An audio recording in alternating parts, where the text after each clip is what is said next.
What is going on, guys? Happy Monday or Tuesday, depending on when you are listening in from. Welcome to Eat, Train, Prosper. Today is episode 200, a pretty big, cool milestone episode. A little bit of backstory. Bryan and I, we are in our fifth full-time year. We Yep. started it right at the beginning of 2021. So we are, wrapping up Q3 of our fifth year of Eat, Train, Prosper. So that's really, really cool that we've just done it this long, stuck together, have had pretty much no real issues working with each other for such a long period of time, which I Yep. think is really, really cool. I'm really, really happy about.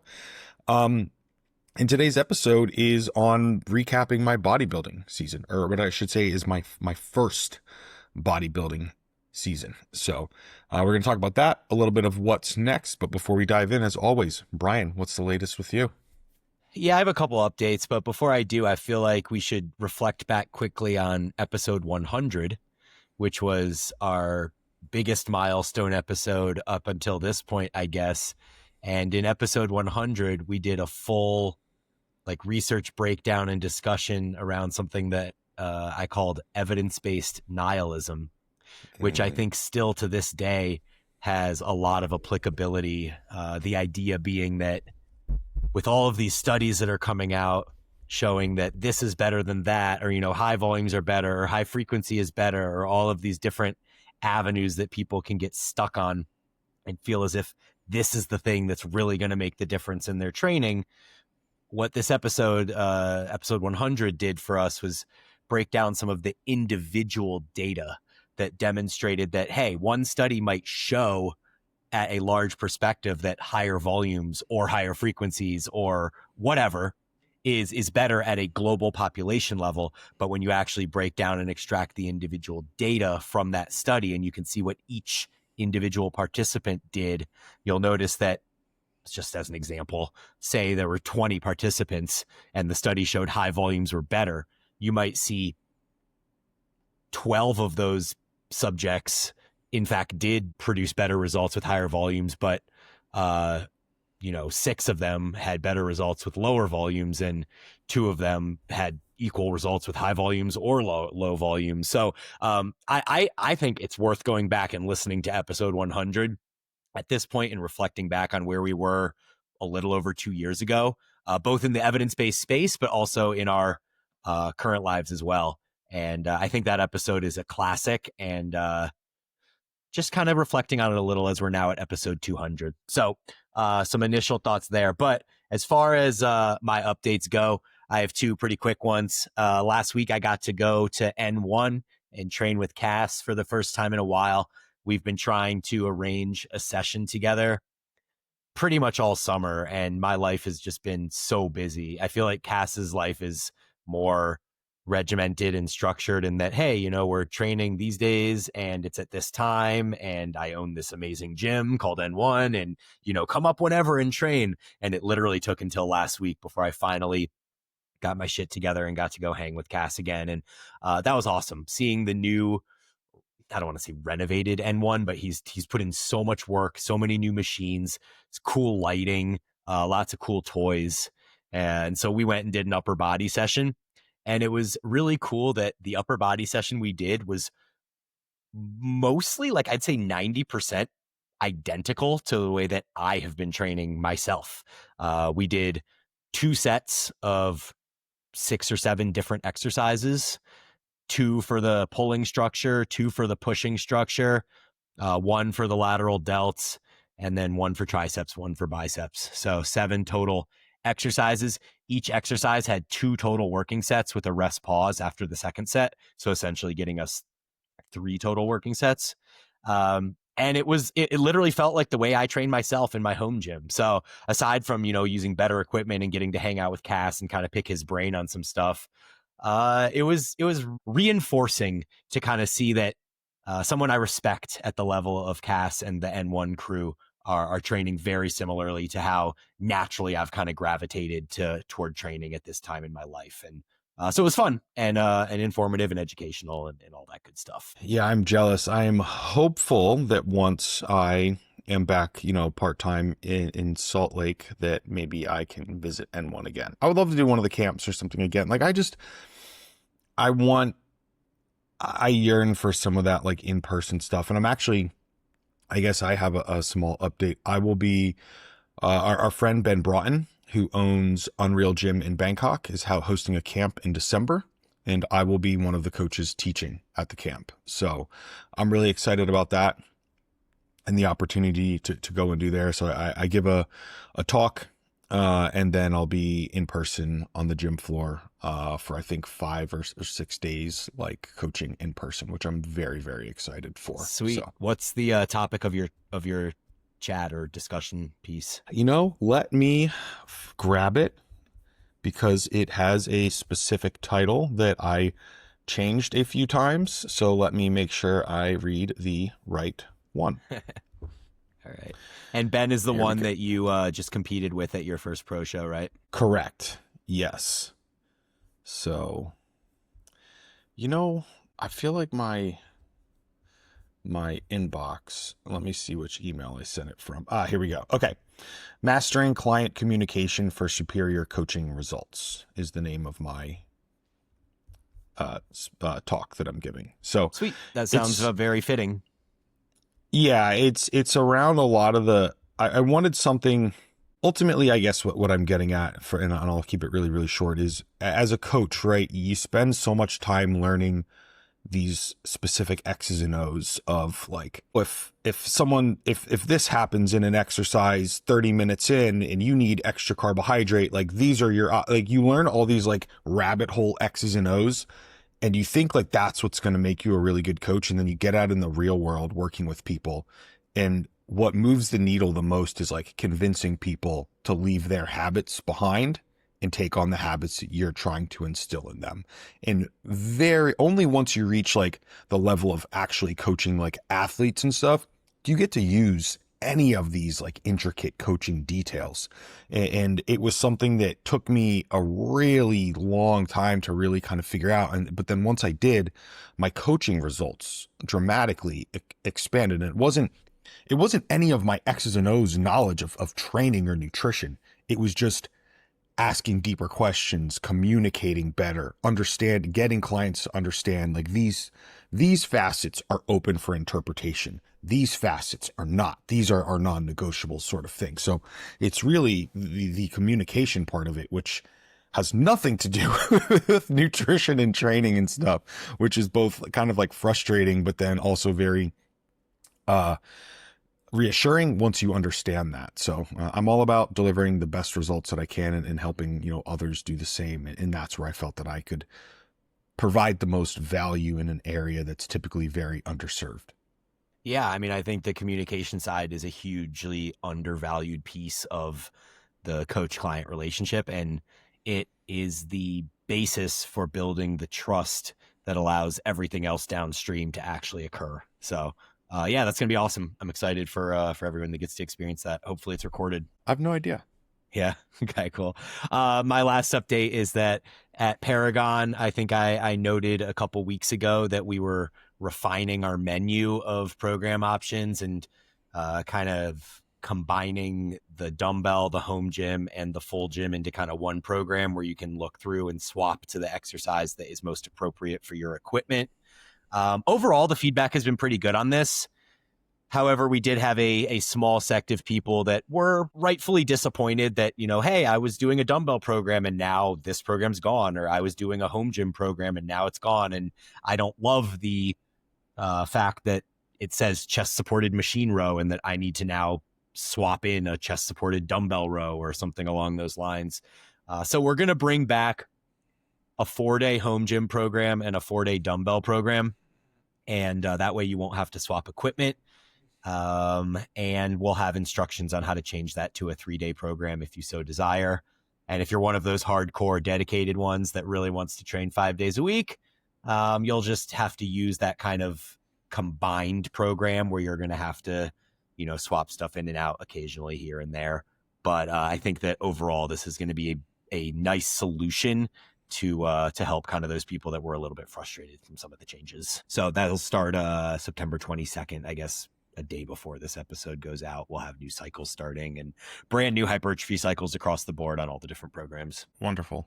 That sounds Yeah, exciting buddy. as always. I'm sure people are excited for the hypertrophy cycle to start. Everyone loves a good hypertrophy cycle. It's the way we should be training most of the year, right? Yeah.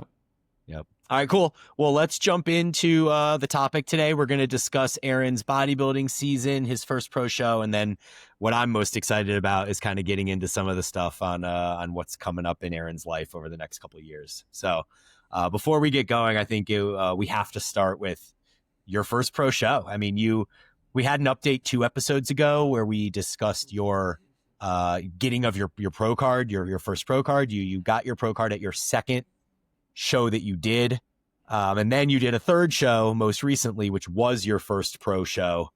So if you just want to like recap that the season in general, just very briefly, kind of 10,000 foot view, and then we can kind of dig into the experience at the first pro show a little bit. Yeah, I'll try and keep it pretty concise. So my first bodybuilding prep and season, the goal was to earn a pro card, an IFBB pro card. I did not think it was possible. I thought my goal was very like pie in the sky, but I was happy to, say it and put it up on my kind of vision board thing as something to really strive for. So with how it works here in the NPC worldwide, it depends on where you live, right? So because I live in Indonesia, you have to do a regional to qualify for a pro qualifier. I think it's really just like a money grab, right? You make people do more shows. I don't really know. Again, I'm very much so still a beginner in a lot of this, my understanding of things. I would say my successes have outpaced my understanding of it all in full transparency. So my prep started at the end of March. There was 10 weeks to my first show, which was in my regional in Thailand. I did pretty well there, took second in the overall, but we were not quite lean enough in those sorts of things yet because it was just a practice run, like a dry run, get some experience for the pro qualifier. 6 weeks after Thailand was my pro qualifier in Taiwan, which I ended up winning the entire show, earning my pro card. Was very overwhelmed and unexpected. And then what was really cool is mentally, I had always prepared for this Hong Kong show September 7th because it was another pro qualifier. So Taiwan was going to be the first attempt, and then we were going to attempt a pro card again at Hong Kong. So the challenge there is Hong Kong was another 7 weeks after Taiwan. And at Taiwan, I'd already been in prep for 16 weeks, which is, 4 months. So it was another 7 weeks after that. Lo and behold, I ended up winning my pro card at Taiwan. So now, fortunately, the Hong Kong show was also a pro show, so I could compete in the pro division. The wrinkle there is, as a pro, I now have a weight cap I need to be under, and it's based on your height. So I had to actually start like dieting, for real. Well, I had to diet harder to get under the weight cap because I was just over it in my pro qualifiers. There is no weight cap for men's physique in the amateur divisions yet, but there is in classic. Yep. That all sounds great, man. And it's awesome and so unexpected that you were able to get your pro card one show earlier than when you actually expected to be able to do it. So, also super cool that you're essentially over muscled for physique. I mean, who would have thought when you were finishing up your natty cut, what was it at this point, 1.5 or 2 years ago, that about a year and a half ago. Yeah. Yeah. You were down at 192, something like 8% body fat. And, then you're sitting there just a matter of a few weeks ago at 220 plus, shredded and needing to get down under 218. Was it 217, 216.9. Yeah. Yeah. And you did it, man. I mean, obviously it was never in doubt. Like you were going to get there, of course. But, yeah, what was that like kind of leading up to that pro show? Obviously you knew you were going to make your weight cap. I don't think that was ever in doubt. But what was kind of the week or two leading up to the show like? And, what was different about it in the last week specifically in the way you approach peak compared to the prior shows? Yeah, definitely. So one giant part that I somehow just left out is I took ninth in my pro debut out of 24 athletes. And I set a new pie in the sky goal that I set the big goals because I wanted to try really, really hard, right? And not lose like my drive or motivation, but I didn't think it was possible. And to take ninth, in my pro debut, I honestly couldn't believe it. So, I'm like, what's so wild to me, and then I'll get into the answer, is the whole reason I did this prep is because I thought if I got into my like late 40s or 50s and I never did like a bodybuilding show after living so much of my life like bodybuilding adjacent, that I would regret it. And so the premise is like, I'll do a season, I'll dip my toe in, just to say that I did it so that I don't regret it in like 15 years. And lo and behold, I'm pretty fucking decent at it. Yeah. Yeah. And now I have like this new avenue of potential trajectory of things to do with my personal brand and career. Yeah. I mean, dude, the fact that you now can put IFBB Pro everywhere that you write things about your credentials is such an amazing achievement.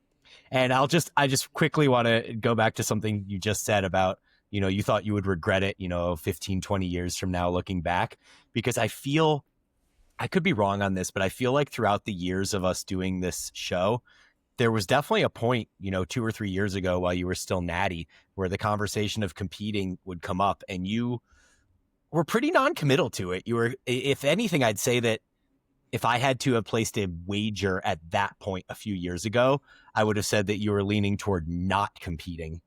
So it seems like sometime between, 2 or 3 years ago and now, there was a big shift in your mentality as far as how it relates to your desire to compete. So, and I remember, I know exactly what happened. There was one time, I'm pretty sure I was still natural. And maybe I had just started TRT, like within a couple weeks. We were sitting in the sauna and Jackson said, I'm not going to put pressure you into this, and I'm only going to say it once. But I think if I would encourage you to consider doing like a season or a prep, as I think you would be pretty good at it. And this was like after we had been training together for like months and months and had been through the diet and that sort of thing. So he just kind of like planted this little seed. He said it one time. And then it was on my birthday in 2024. And we had talked about this on the podcast before. I had planned this big long thing of like this 1.5 year long plan of like, I'm going to do one final build as a natty and then get like my best physique, as a natural at 36 years old and then go on TRT. And within like 8 weeks of being on TRT, I had like the physique that I had always dreamed of, which was like 10% body fat at like 210 pounds. And then I kind of just felt like really unfulfilled because it felt so easy. I'm like, I did nothing else except put in a small amount of testosterone and like 8 weeks later, dream physique, and then I didn't have any more goals. And I was like, I'm feeling really just, empty. And when Jenny and I were sitting in a Starbucks up on Mount Kintamani on my birthday, and we were just like talking back ideas and stuff. And I was like, there's this idea of doing a bodybuilding season. I think now is the kind of the only time I can do it because we have our master plan of like timing and everything. And she was like, yeah, I think you should do it. Right. Like, you may regret it if you don't. Jenny had done some preps and shows in the past. And she was like, I think we should do it. So it was like on my birthday last year that I was like, okay, I'll commit to, one season. And that's really when I accepted it, but I did all the other parts, but there was no like posing or any of that stuff, the hard committal things yet. It was just, okay, I'll eat more and grow more and those sorts of things at that time. Yeah. Yeah. Cool. Well, that gives some foreshadowing to some stuff I want to talk about a little bit later, but let's get back to kind of that week leading up to the pro show where you took ninth. And I wanted to get to that too, but you jumped the gun on it. So all good. He did finish top 10 and then hit his goal, which is awesome. So what was it about that week leading up that made that prep so successful? And how would you compare and contrast it to the one where you actually got your pro card? Because getting your pro card is one amazing achievement, but then finishing ninth in a pro show is probably, I would venture to say, a bigger achievement than actually getting your pro card. How do you think about those two placings? And, you know, what were those 2 weeks like as far as the peak week, and what differed between the two? Yeah. So, I mean, I would imagine the bigger achievement is the ninth, you know, at the pro show, because you're now competing against everyone who is a pro, who has won, you know, a show before. What was different with the peak weeks is, I mean, honestly, not like a huge amount, but managing fatigue was different in the heading into the pro show, because about 2.5 weeks out is, or 3 weeks out is when we're like, okay, we need to make this weight cap. And we really, like, food came down, and that's when I got sick as well that week.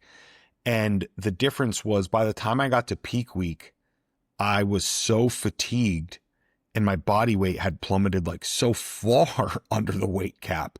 We had to feed me a lot more to like combat the fatigue and like climb out of the hole that I had fallen into.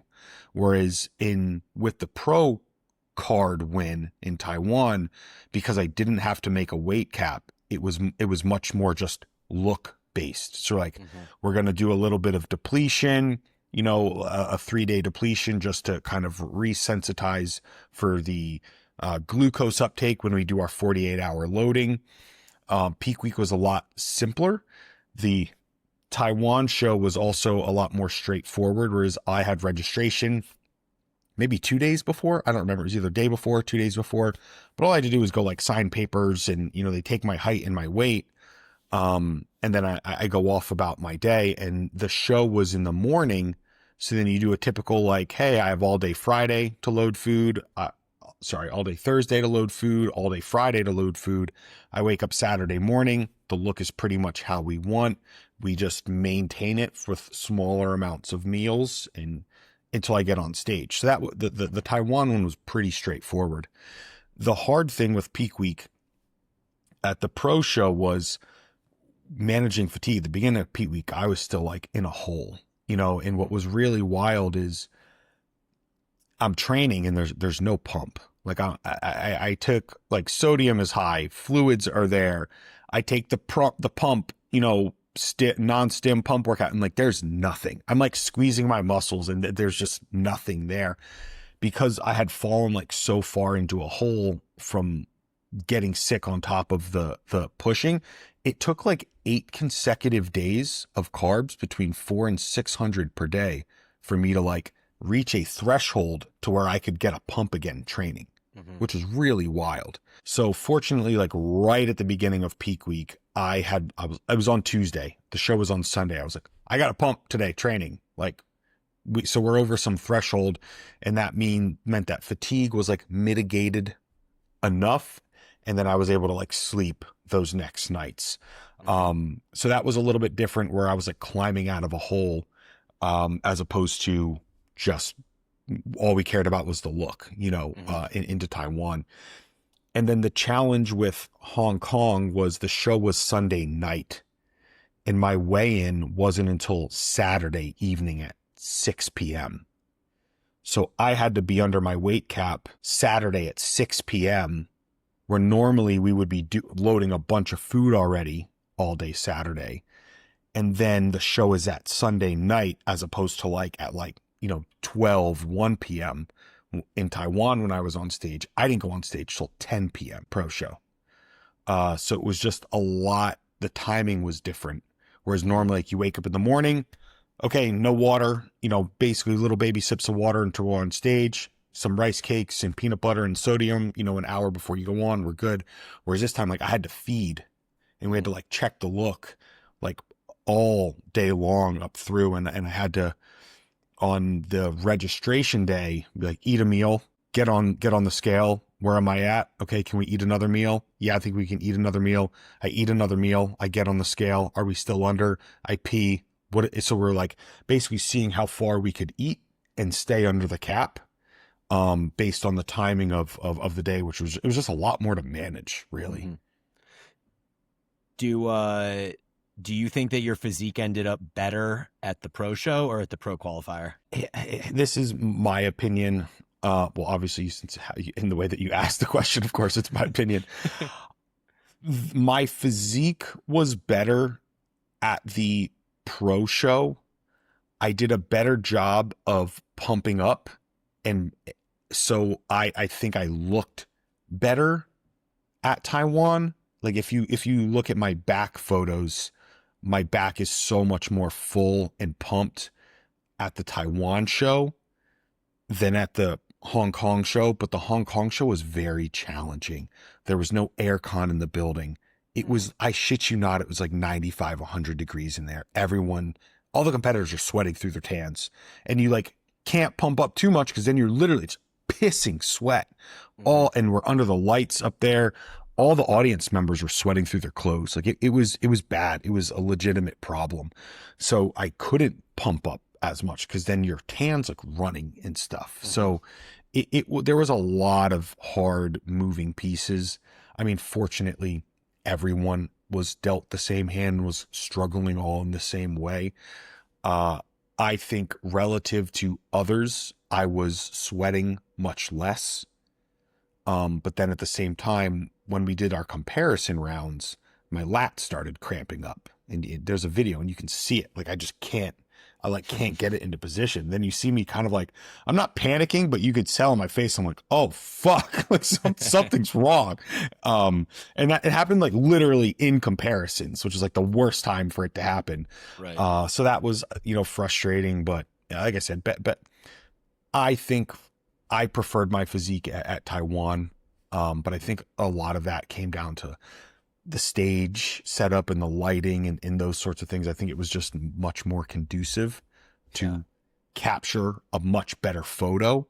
But I'll have my edits back shortly, and then I can send them to you and we'll compare and all that stuff. Yeah. Sweet.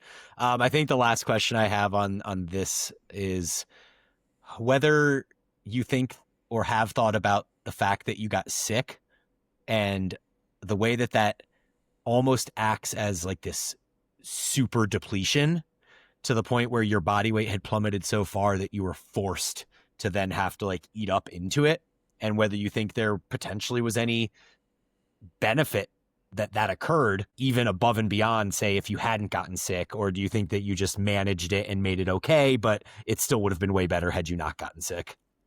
Yeah, I mean, it's really hard to say. Even when so normally when I get sick, like a belly thing, I stop eating because that's, anything you eat's just going to come out the other side. So normally I would stop eating, but at this point I was so weak and fatigued. Like I had to keep eating because I like needed the energy and was hoping that my body would, kind of keep it together, which it didn't for like the first 4 days. It's really hard to say. I think if I didn't get sick, the fatigue wouldn't have been so great because I wouldn't have had this like new vector that my body was fighting on top of everything else. Yeah, I honestly just don't know, unfortunately. Gotcha. Yeah, I was just curious. It'd be hard to say. Yeah. Okay. So what else did I not ask you about? What do you want to cover as far as any of the kind of bodybuilding season leading up to the shows, anything like that? The only thing I will say is my approach. And I don't think I talked about this or not. We have a couple friends, two that come into mind. One, her name is John. She's a figure pro from Germany. And another is Jules, who's also from Germany. She is a bikini pro. They're pretty young relative to me. They're like, I don't know, 25, 27, something like that. They are literal professionals in how they operate with their preps and stuff. No, like non-negotiables. They take it insanely seriously. They do not miss. They are literal professionals, like, in and out. And when I sat down to kind of do my plan it and, do my journaling and stuff, I was like, I'm going to model my prep after John and Jules. And I'm going to pretend that I am a professional, even though I'm literally a day one beginner. And I think that really changed how how things went, because I just did not give myself an option. I ran everything incredibly black and white. And I think I talked about this. I had a very simple algorithm. It said, is the date before September 8th? If it is, I cannot. There's no deviations. There's no cheat meals. There's no off-plan meals. I follow the plan day in and day out to perfection to make the most out of this like one effort, this one try that I have. And I really think the simplicity of that really helped drive a favorable outcome, because until we got to needing to make the weight cap, it was, I shouldn't say easy, but it was never overly challenging because I was never behind schedule, because we never had to push calories low to make up for the free meals that I fucked up or ate too much or whatever, because everything was literally linear, because I just ate the same thing every single day. So the plan was like incredibly simple. And then from a human psychology standpoint, I never had to play that like, oh, I really want that thing that I had last week, but why can't I fit it in this week? Like there was no human psychology game. It was just the light switches off until the date is September 8th. And it just became really black and white, and it really just simplified everything for me. And all I knew was like, hey, at 2 p.m., I ate this meal that I ate yesterday. I copy paste the same message to the restaurant, and I order the same exact meal. I pick it up at the same time. So it became really simple to be successful, because all I had to do was do exactly what I did yesterday. So I do think that really played a positive, role in my outcome, because I got to turn my brain off, really. Yeah, none of that really surprises me, because that's kind of the way you go about your structure and regimen on a daily basis anyways, even when you're not competing. Like all those times that I talk about, I crave this or I'm going to eat that. You're just like, no, like I just eat these foods because they make me feel good and they give me what I need from them. So that doesn't surprise me. I mean, still impressive that you're able to kind of make that commitment and stick to it. But that's just kind of what I expect from you, man. Cool. Well, that's awesome. Can we move on to kind of some next questions from there? Sure. All right, cool. So one of the things I'm curious about is your reflections on the use of gear or, exogenous substances in your body. So we were talking prior about the end of your last natural cut where you got down to 192 at 8%. You were looking great. I made a comment about how you do really well as like a natural physique competitor, whether that's bodybuilding or physique. I don't think it would have mattered. Your legs were fine. And then, you ended up making that choice to go on TRT and then kind of progress it from there. And so maybe some of your prior thoughts on what that would be like are a bit blurred at this point, because you've, been on it now for, what is it, a year or something like that. But can you think back to what your perspective was on the use of gear a few years ago and what you thought it would be like compared to what it actually is like? Yeah, so one thing that I will say, I do feel, what's the word I want to use? Like, not vilified. What's that word with a V? Vindicated? I think it's vindicated.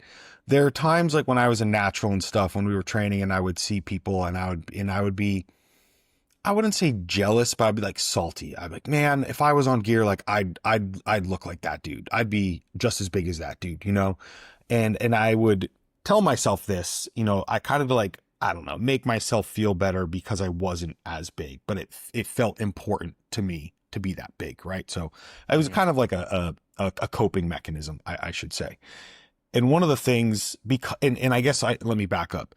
And the reason that I felt that way is because in my mind, I already did everything right. I knew how to train. I knew how to diet. I knew how to be consistent. The sole difference was they were using exogenous hormones and I was natural, right? I do feel now, being on the other side, vindicated in that thought process that I had when I was a natural is completely accurate. I changed nothing, but I put the gear in. Now I am, bigger than that guy who I would think of or whatever. So I do feel like vindicated in that. I'm like, okay, sick. Natty Aaron, like he knew what would happen, and I am like, I guess, happy about that. I would say the biggest thing that is, I would say, misunderstood is mileage varies so drastically, and you just do not know what you are going to get. And the genetic variation is gargantuan. And it would be remiss, I would be an abject liar if I didn't say that I have an easier time than average. Probably way easier. I'm very fortunate that from a genetic standpoint, things are very benign to me. I didn't get any acne. I didn't start losing my hair.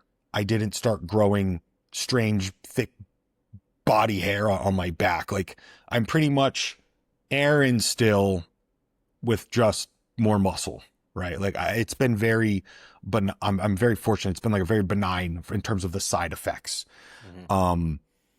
And I think there's two parts of it. One part is the genetic component, and I also think too my psychology and overall demeanor. I'm pretty calm, chill, so I don't get those kind of extremes of anything. So that definitely does kind of help. One of the things that you read about or think about is, there's one thing that I would see that Dr. Mike would say that scared me is there's this clip where he's like, anytime I get close to a gram of gear, all I can think about is violence, and my thoughts are super evil, and I think about, violence all the time. And in full transparency, like heading into Taiwan, I was on close to 2 grams of gear. I felt none of that, no, whatsoever. I was like on edge, but that's because of the sympathetic, drive. But I didn't think about violence ever. My thoughts were very calm. I would sit down in my like garden with my coffee and my journal every morning, and was like very serene. So I think it's like your psychology and the way that you are, the things like amplify that. And if you're an asshole as a natural, you're going to be a giant fucking asshole on gear. But if you're a pretty normal, chill, calm person, you're going to be that way still, but just, have more muscle and stuff. But the genetic variation, I would say, is like so huge. And that's the hard part, is you literally don't know what you're going to get. Yeah, that's a really good perspective. And I agree that I think your natural demeanor, your like homeostatic set point of how you are as a human, probably just gets amplified on gear. And so that tells us a lot about Dr. Mike and kind of how he is at a resting state when you see how he is in a geared state as well. And that doesn't surprise me that you're still like the same chill, kind of tranquil, thoughtful dude that you've always been. So that's reassuring. And that was actually one of the things that I was curious about, as far as like how you thought gear would be versus how gear actually is. So that's super cool. There's one caveat that I think is important. We're blanketing gear together, but you have like your different kind of trees. On Tren, I did get very direct, very serious, less fun. There is certain like your 19 Nors tend to be a little bit more influential on like neurological in psychologies, that sort of thing, whereas like your testosterone and then like your DHT derivatives are not as impactful there. So that's one where I was very happy to like first season to come off and then stop within like 5 days. Well, using the ester of Tren that I was using, it metabolizes out pretty quickly. But I would feel like those oxytocin feelings again of desiring like affection and love. Whereas before I would just feel like a wall, like, don't touch me. Don't put your leg on me. I don't want the cats rubbing up against me. It would just like kind of piss me off. And that was one where I was like, wow, like personality is changing. It's for the worse. I'm looking forward to not using this for that, to go back to how I was. So that is one thing I think I should be very transparent about. No, I think that's really good and good to hear that. So on the topic of gear, for one more question here, I've heard in the past people have said that the hardest part of coming off gear is knowing that you're never going to look that good or say that big or lift those types of weights again. So how does that feel for you? Like, how does that statement hit you? Like in a sense, you know, I have peaked. I was the strongest and biggest and most aesthetic that I potentially will ever be. And now this might be like way too big of a statement, but now I have the rest of my life where I will continue to train with weights, but never reach the level that I was just, 2 weeks ago or something along those lines. Like, what is your mental framework around that and kind of how you foresee that psychologically going, in the future? Yeah, it's a really good question. I'm fortunate that like in terms of strength, I don't care that much about like those numbers. Sometimes it'll get a little bit, I guess, hard to manage like progressions and stuff, and knowing like when things drop down to like, okay, I'm at whatever 80% Aaron in terms of like monitoring my strength progressions in terms of making progress, like that can get a little bit muddy. But in full transparency, like there's points where I was just bigger than I wanted to be, and it's almost kind of like a relief now. I know that I don't want to like not everyone, but multiple people like, oh, well now you just go up to like classic physique. And I'm like, no, I don't. Cause I don't want to be 250 fucking pounds. Like I didn't want to be 230 pounds. So I guess it's good that I just don't want to be that large. I don't want to live my life at that size. So now knowing that like if I want to do any more competing, I have to sit right around like 220 pounds. And I can just be 220 pounds at 9-10% body fat and like smell the roses, and then just try and like make some improvements in my upper back and mid back and chest, which I think I can probably do a little bit. I'm not really sure. So I'm fortunate that being the largest I could possibly be like isn't really the goal.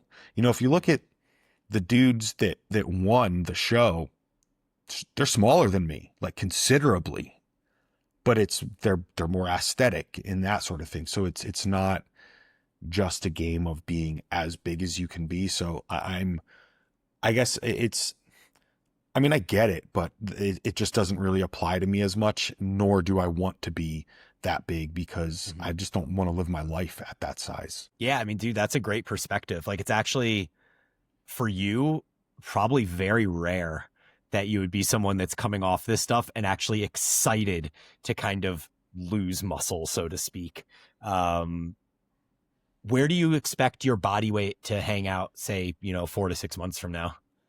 Honestly, the plan is really to sit at like 218 to 222, and I have, from when I first started 150 milligrams of testosterone, I got up to 218. 218 is where we like bridged from 150 testosterone to like Aaron's going on gear now. So 150 took me right up to 218 pounds. So I feel really confident that like 150 to 200 milligrams of testosterone and like 2 to 3 units of growth hormone will keep me right here at 220 pounds. Yeah. And obviously I'll maybe, I won't be fucking 5% body fat. I'll probably be like 9, but that's all still very well within like striking distance of any physique related thing I would ever want to do. Yeah. Yeah. Cool, man. Well, that's really good to hear. And I think there's a good plan there going forward. One interesting thing is that when you look at studies of how much muscle someone should expect to gain simply by going on TRT with nothing else, it's something like 4 to 8 pounds of muscle, I think, is where most of the studies land. And you sort of went up to like 30 pounds or 25 pounds or something like that, right? Would you say that that's accurate? Yeah. I mean, I went from 191, 192 to 218 on 150 milligrams of testosterone. Yeah, it's crazy. But that did get your T levels up to like above super like physiological. Correct. Yes. Yeah. So somebody that's just doing TRT to get back into like someone like me who's at 300 testosterone and looking to get to 1,000 or 900, I wouldn't be taking 150, right? I'd be taking 50 or something like that.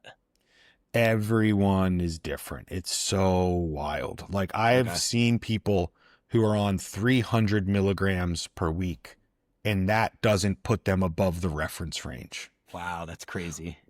Yeah. Yeah. Okay, Yeah. cool.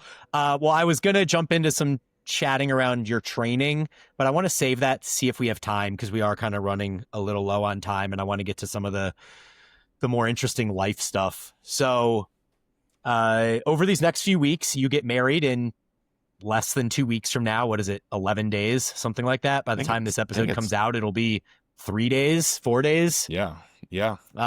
So just talk to us about the next few weeks of your life leading up to the wedding. Yeah, tell me about what your plan is for these next 10 to 12 days. Try and stay on top of everything, right? We're like finishing all of our vendor stuff and making final payments, and then you know, traveling back to the States. I call it Amazon Christmas because we've just been like buying shit on Amazon and clothes and stuff. And we're going to show up. There's going to be like 30 boxes of things that we've been buying over the last like 3 months, all waiting for us. It should be like fucking Amazon Christmas. So I'm very excited about that. I have lab work, that I'm getting done. I have a bunch of health supplements for like kidney support, heart health stuff, liver support from this company called Leviathan Nutrition, which is like really, really good, all third-party tested stuff that, because I'm now starting this like health phase, right? I got labs this morning. I'm going to see what organ markers and stuff like that look like, and then prioritize that. But just get back, get all buttoned up with wedding stuff, drive out to Wintergreen where we're getting married in Virginia, have the wedding there. We have a few days after to like chill and decompress. And then we go to Salt Lake City for like 6 days to meet with realtors and start looking at neighborhoods and that whole thing, which I'm super, super excited about. Yeah. And that's the kind of like next 2 week plan of, life. Awesome. Just peaking. I'm so excited for it. Yeah. Hell yeah, man. That's great. When do you have a tentative idea of when you actually want to make that move from Bali back to Utah more permanently? Yeah. So somewhere in like Q1. So probably not before mid-February, but before April, I would say that. We met with our realtor that we chose the other night, and he was saying like it might be a better idea to buy in like December because there's kind of like deals and stuff at that time. So we might end up like, if it happens, buy it early and then it just sits there for a couple months. Like, I don't fucking know. This is my first time doing any of this and I literally don't know what I'm doing. So somewhere in that like time frame. But even if we did buy early, I still have commitments and stuff here, so I wouldn't go until like February at the earliest. Yeah. So probably like February, March, realistically. Sweet. Which, for people who have not lived in winter in 15 years, I have no winter clothes that fit me anymore. We are in for a rude awakening when we show up in Salt Lake City in February with nothing but an empty fucking house and summer clothes. How many bags, like what is your life right now? How many bags is it packed into? It's hard to say. We've been here for like 3.5 years, so we've accumulated some stuff, but we'll ship things from here. We'll arrange like a cargo shipping company and ship things like my Pro card. That's like fucking 4 foot by 3 foot. Like I'm just gonna ship that. I'm not taking that. I'm not paying $150 again to check it on an airline.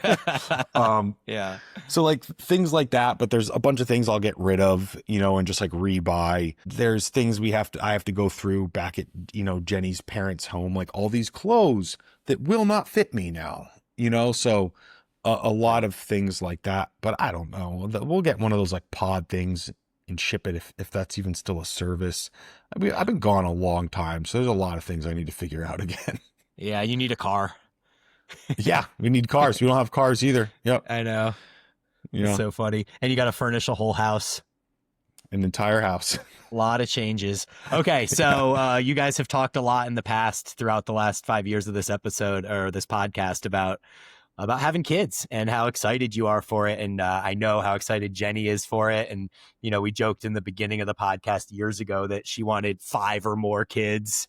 And now we're here and the whole process is starting. And so like realistically, you guys have gotten a little bit older since those initial proclamations. Like how many kids do we want to have? Obviously the process of having kids is not just like I want kid, make kid happen, kid shows up. Like it's not quite an ABC process like that. There are complications and things that occur, but in a perfect world, what does Papa Aaron and Mama Blake look like? I think like at least one. I won't do more than three. Okay. Okay. Somewhere in there, we'll see what how we feel after like one and things like that. As someone, I grew up kind of as an only child. My brother was born when I was like 9. I wish I had a sibling closer in age, so I think I wouldn't want to do that to, my child. So I think two, at least two makes the most sense so that they can have some sort of bond, right? Like and now I have one brother and 3 sisters, but I'm so much older than everyone. I'm more like a distant uncle kind of Yeah. thing. And, part of that's my fault. I moved away at 18 and then moved to the other side of the country at 22 while they were in 6th grade or something like that. So, part of that's definitely my fault, or of my own doing, I should say. But I definitely want them to be able to have like a sibling to, I don't know, Yeah. fucking wrestle with, fight with, do whatever kids do together as they grow up. So Yeah. I would say probably at least 2. I'll put in a little urging, a gentle urge for two that are within 2 to 3 years of each other, because that's Yeah. worked out quite well for us, and I think that that's worked out well for a lot of the people in my life as well. Yeah. Our age would kind of have to make it that way for sure. Yep. Yep, for sure.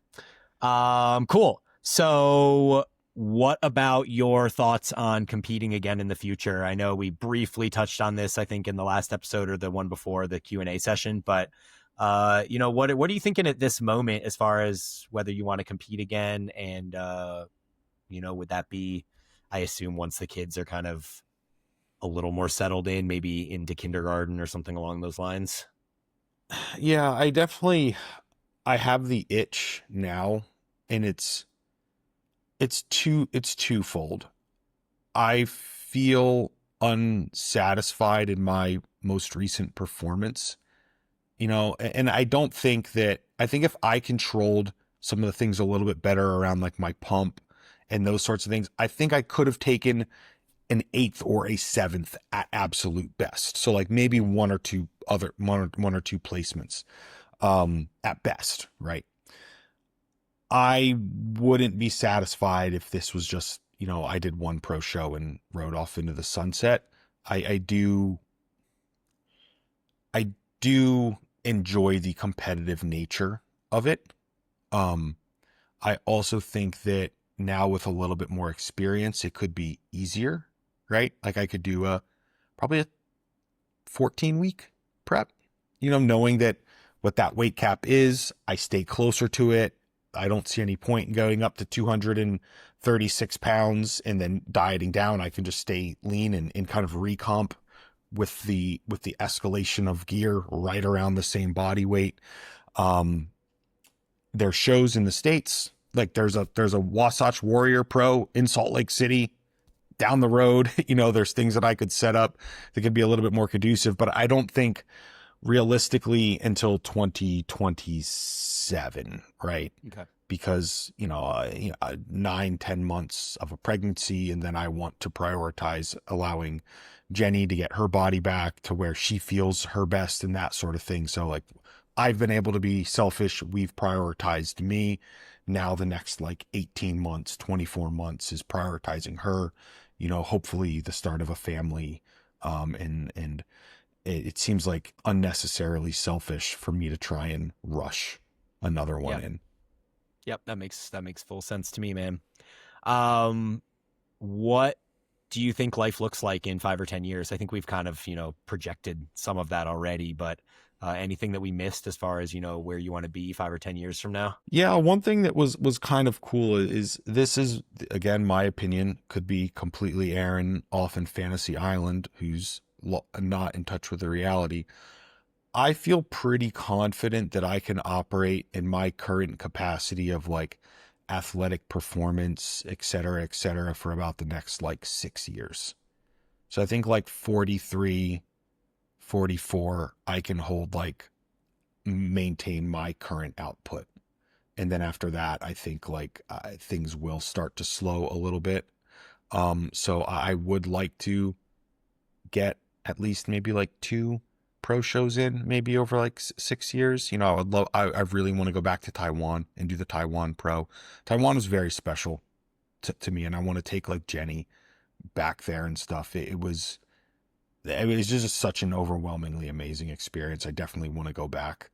So that's kind of like 5 years. I would imagine we'll be splitting time between Bali and Salt Lake City, and who knows where else. I have a very hard time accepting that like we're just going to move back to the United States in February and like I'm going to spend the next 20 years of my life in one place. I just don't think that will be us. I think I'm just too far gone. We've spent too much time away. Whereas if I have like a couple months of something pissing me off, I'm gonna be like, fuck this. We're going to like pack up the shit. We're going to Bali for 10 weeks, or we're going to Thailand for fucking 3 months or something like that. So I'm curious to see how much of life, lands where and how much gypsying around we do. Cause I mean, the way that I look at it is like, until your kid's like what? Maybe 8 years old, maybe 10, right? Like you're not missing much in school or something like that. And we could always just go like, they do have pretty stringent rules as far as attendance with schools and stuff. Like even in kindergarten, they when Bryson was in kindergarten 2 years ago, we took 3 weeks off to go to San Diego, as we used to do, before he was in the school system. And we got a hard time about missing 3 weeks of kindergarten. And it, at least in the public school system, they get some of their funding based on the consistency of attendance of their students. And so if students leave without, I guess, unenrolling, but you simply are still enrolled, but you've just like left, then that reflects extremely badly on the school. So there's like a lot of negative connotation around that.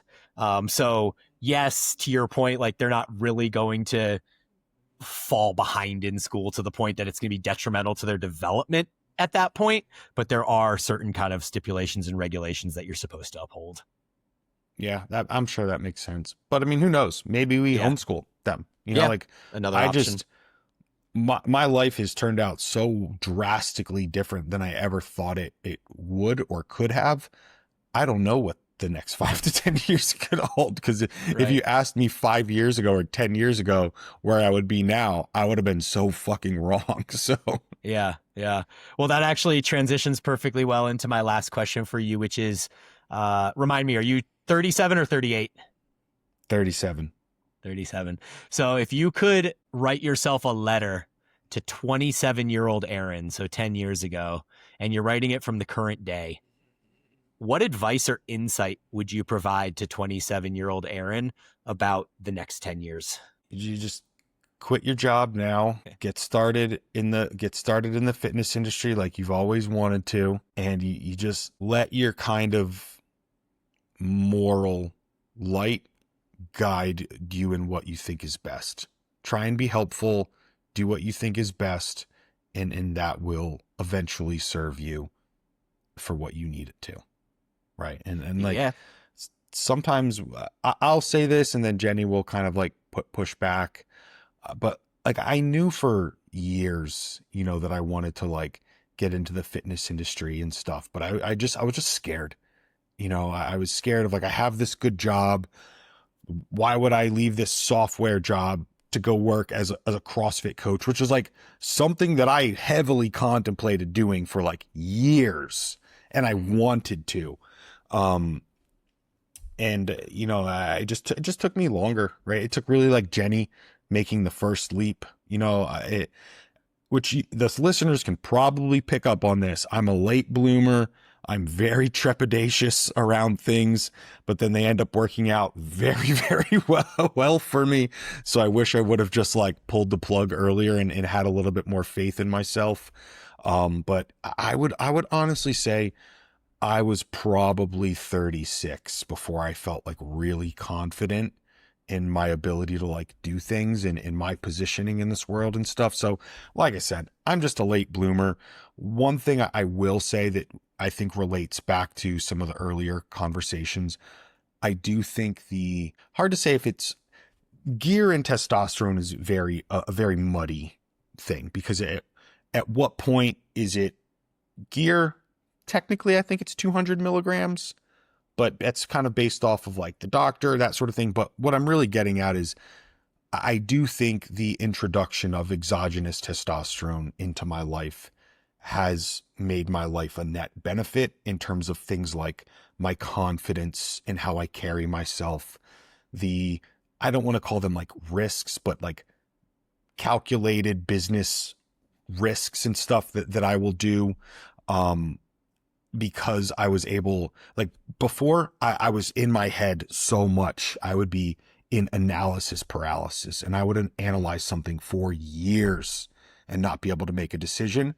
And it helped. And now I can analyze, and now I'm like, I'm going to do it. I just have I have more confidence in myself, I should say. And that helps get me out of that analysis paralysis and do things that I was just too afraid to do for years and years and years. Yeah, that's great, man. It sounds like, 27-year-old Aaron receiving this message from 37-year-old Aaron would basically say, just do exactly what you did, but maybe do it a little bit earlier. Yeah. It's just like 3 years. Yeah. Like 4 or 3 years. Yeah. Like, let's maybe not jump ship at 31. Let's do it at like 27. That would be great. Cool. Yeah.